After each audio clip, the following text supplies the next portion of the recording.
എല്ലാരും നിന്നെ പുറത്താക്കാനാ പറയുന്നത്. എല്ലാരും നിന്നെ പുറത്താക്കാനാ പറയുന്നത്. ഒരാള് പോലും നിന്നെ പുറത്താക്കണ്ടെന്ന് പറയുന്നില്ല. ഒരാള് പോലും പറയുന്നില്ല. എന്താ രാമേന്ദ്ര പ്രശ്നം? പ്രശ്നം പറഞ്ഞാൽ ഭയങ്കര തമാശയാ. എന്താ നിക്ക് പറയാനുള്ളത് പറ. നീ എന്തിനാ അങ്ങനെ ചെയ്തു? അങ്ങനെ എന്തിനാണ് പോയി പറഞ്ഞു? Flash back.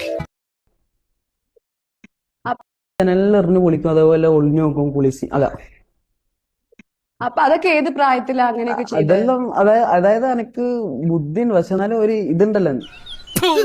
നീ കരയുന്ന കേട്ടോ ആൾക്കാർ കിക്കുന്ന പറയുന്നത്, നിന്നെ പുറത്താക്കുന്ന പറയുന്നത്. ഞാൻ എന്ത് ചെയ്യാനാ? ഞാൻ ഇവിടെ ചാറ്റ് പറയുന്നതിന്റെ അപ്പുറം എനിക്കൊന്നും ചെയ്യാൻ കഴിയില്ല അമ്മോ. അപ്പോ അനന്തൻ ഇവിടുന്ന് പോണം. പ്രഭാകരാ പതുക്കെ.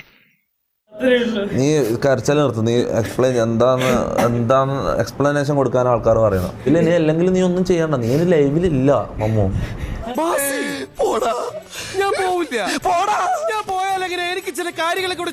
നീ ഒരു സസ്പെൻഷൻ എന്ന് പറയുന്നുണ്ടോ?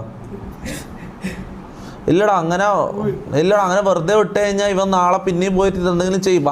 എന്നെ ആപ്പിലാക്കാതെ അനന്തൻ എത്രയും പെട്ടെന്ന് ഒന്ന് സ്ഥലം വിടണം. ആ പഴയ പ്രഭാകരൻ തന്നെയാണോ ഈ സംസാരിക്കുന്നത്? ബാക്കിയല്ലടാ, നിങ്ങൾ ആലോചിച്ച് നോക്ക്. ഞാൻ ഇവർക്ക് എല്ലാവർക്കും ഒരു ജീവിതം ഉണ്ടാക്കി കൊടുക്കാനാണ് ഞാൻ ഇവിടെ കഷ്ടപ്പെടുന്നത്. അപ്പൊ ഒരുത്തം വന്നിട്ട് എല്ലാവർക്കും മോശം പേര് മേടിച്ചിരുന്നെന്ന് പറഞ്ഞാൽ അത് ഭയങ്കര ഇതാടാ, ഭയങ്കര സീനാണ്. അതന്നത്തെ ചോരത്തിളപ്പിന് ഇപ്പൊ എന്ത് ചോര തണുത്തു പോയാ? തണുത്ത് മരവിച്ചു എന്ന് പറയുന്നതാവും ശരി.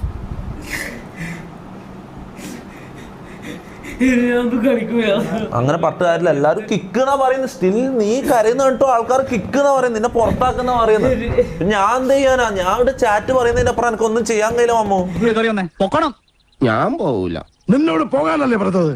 ഞാൻ പോവൂലെന്നാലും ഞാൻ ആദ്യമേ ഞാൻ പറഞ്ഞു.